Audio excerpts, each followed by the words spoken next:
বন্ধুরা,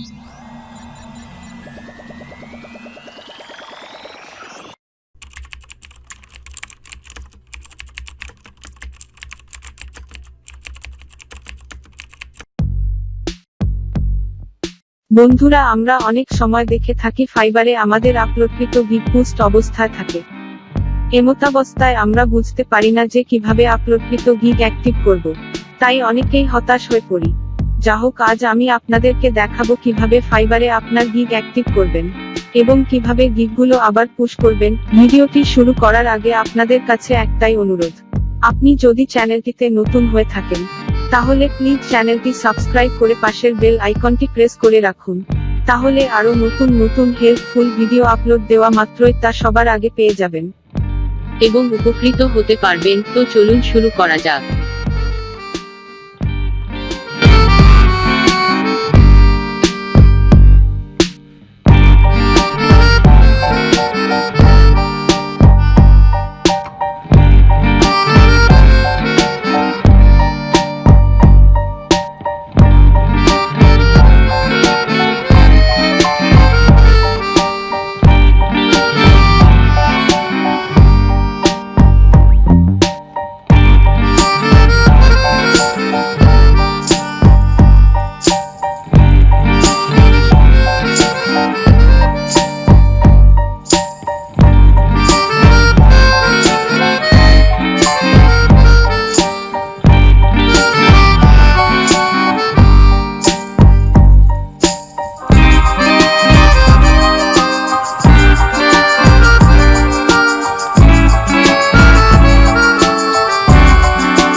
Subscribe to this channel and press the bell icon for more technical videos.